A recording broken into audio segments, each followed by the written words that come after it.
Hello and welcome to the round 4 preview as the Carlton Football Club are set to take on the Collingwood Football Club 7:30 p.m. Thursday night at the MCG. It's Collingwood week. Thank goodness the new week has come around. Frustrating result last week. Frustrating start to the season. 0-3. And heading into Collingwood, the exact scenario that I think every single one of us did not want to see. But it's here, and it's the reality. Collingwood coming off a bye, so there's a feeling that they will be very fresh, or a lot more fresh than the Carlton boys. There's also a feeling that maybe the Carlton boys will have that hardened edge about them. We're going to find out what happens on Thursday. I spent the last week, I don't know, something shifted in me this week. As a supporter in this generation, I'm just clinging on to the hope of the better days, the hope of seeing a team and a club that I can be proud of, seeing a team that's able to overcome the natural challenges that present in this sport. And continuing to feel disappointed when that doesn't happen, but also just accepting. And I think this week was just being able to look at it and accept, and I mean truly accept the fact that, none of it's really in our control, in my control. So, the passion of the club, it doesn't die, but it's just that understanding that no matter what happens, the next week will come. And not understanding, it's just a reminder. It just to allow the results to impact you negatively and impact your actual happiness for life. That's not healthy. That's not healthy. It is a sign of how special the football club is, given the people that care so much about it. And, in my view, this week has a bit of a beginning or an end to it in terms of the symbol of it. I could be completely off the mark, but in my mind, that's kind of what it feels like. It could be the beginning of something and finding the momentum. I think the Carlton team has worked hard. I can't sit here and question their ability to put the work in and play a brutal style football. But the skill errors in the execution just unravel the hard work, and it's been the case for the last 3 games, and really maybe longer than that. In fact, definitely longer than that. So, in my mind, it could be. I mean, if you're talking to me on Friday night, I'm thinking, well, Collingwood, they're going to do a number on us because they have the weapons that can punish exactly what we fail to execute in the crucial moments. And so there is that feeling of, this could be, the final nail in the coffin, and it could be the signifying moment of the end of Carlton's season, or there could be, the beginning of maybe something. And this game always presents with it the spirit. And I've been talking a lot about, soulless when it comes to Carlton, and it's there in patches and then it dies away. But there's always something about the Carlton-Collingwood game and being in the crowd. There's an energy like no other. I've been to many sporting events in the world, and obviously because I have that emotional, spiritual connection to Carlton, I feel more invested in it. But the tension in the crowd, it's whether you're someone like me who doesn't truly understand the rivalry, even though I spread the message of the rivalry and I take into account what the stories of the rivalry are.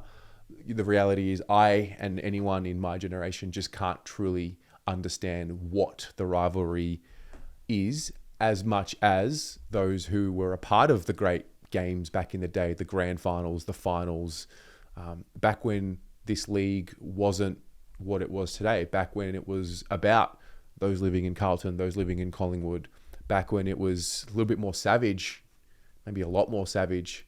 So I do feel it though. There's no doubt about that. And I don't want to disrespect the rivalry.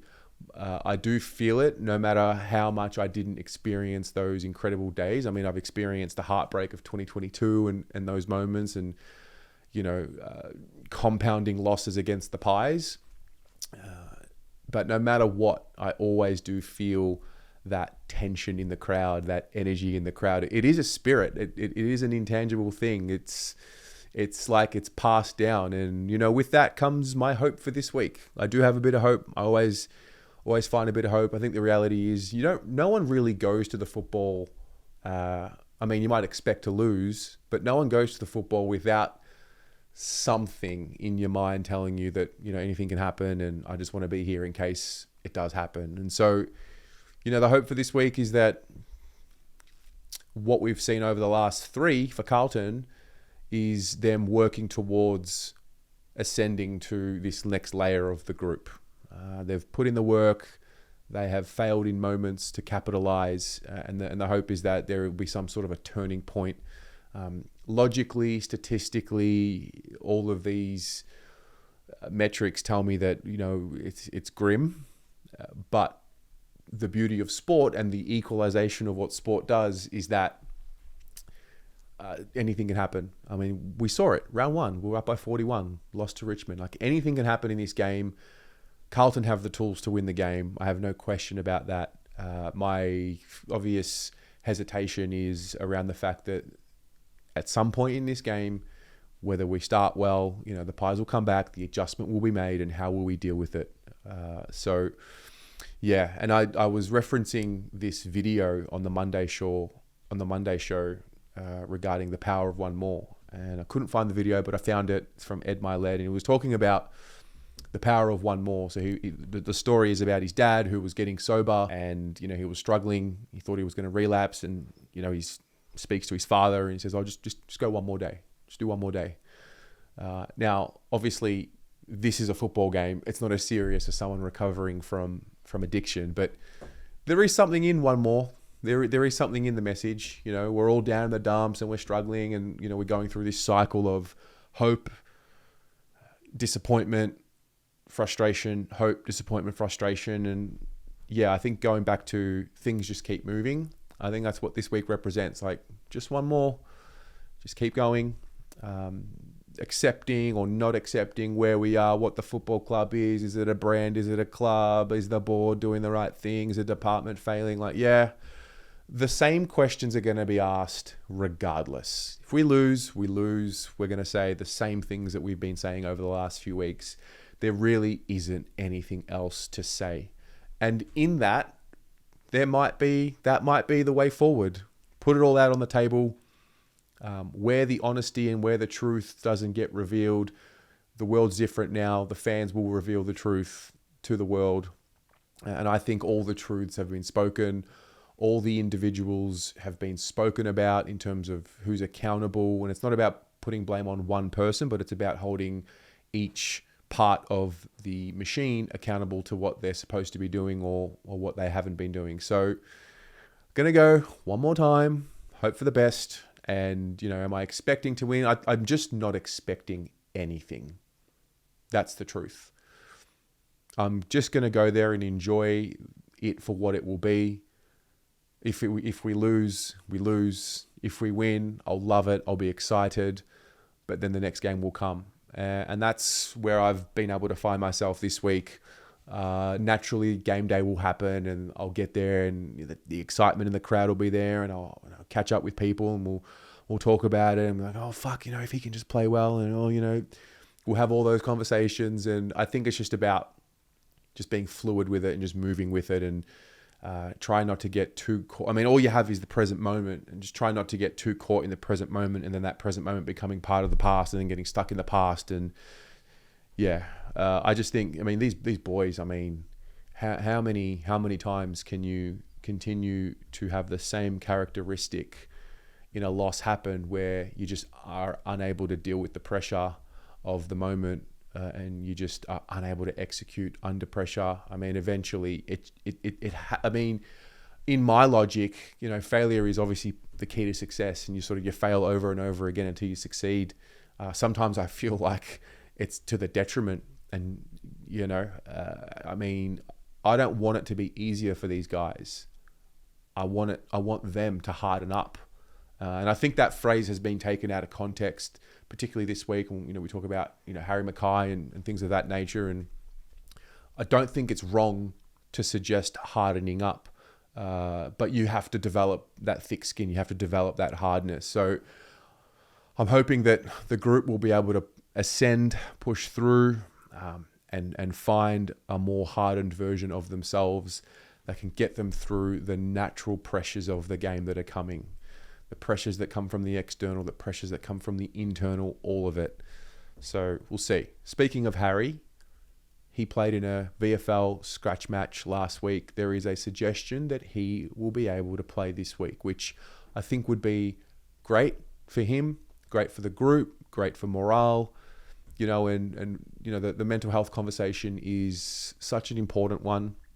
I think oftentimes it can get misleading and sometimes it can get misconstrued, and there is obviously a lack of empathy out there, but also this is the reality of human beings. There is such a wide spectrum of the way people feel and express themselves.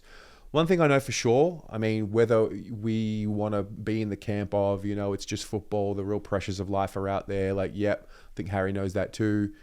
The reality is, notwithstanding all of these things and the way it used to be, and fucking David Rees-Jones used to do this, and, Jezza would never do, for all of that, this is where we are today. And the man had to put his hand up and couldn't play. Now, at some point, I think Nick Riewoldt touched on this really well. He used to feel performance anxiety as well, but, he was a captain of a club. He had a responsibility, and that's where it is for Harry. And, leading with love for Harry is, I think, clearly the message here. Lashing into him, calling him weak, calling him soft, or anyone who would reference that sort of language towards him, I just don't think that's going to help him get back on the field. He's clearly a guy that requires support to get the best out of him. And so that's what I would hope happens. In fact, I'm pretty sure it'll happen. And I think where this can be reframed is, rather than always focusing on the ones who, put their hand up and they've got to step away, that's obviously an important step in the process. I think more importantly, it's the ones who are able to push through and overcome. I think that's what we should be celebrating. I look at a guy like Patrick Cripps. I saw it on his face at the start of the game last week. I see it, and he's carrying it. He's carrying all of the pressure. He's carrying his teammates' insecurities and fears, and I see it in his eyes. And I hope he doesn't crack, and I don't think he will crack. But if Harry is to play this week, that's going to give us a boost. And obviously, as soon as he takes the field and takes a mark and kicks a goal, hopefully that football arena can be his solace, and hopefully within that, we can see an evolved version of Harry. Harry playing with force, Harry finding something within. There's nothing wrong with darkness if you know how to use it.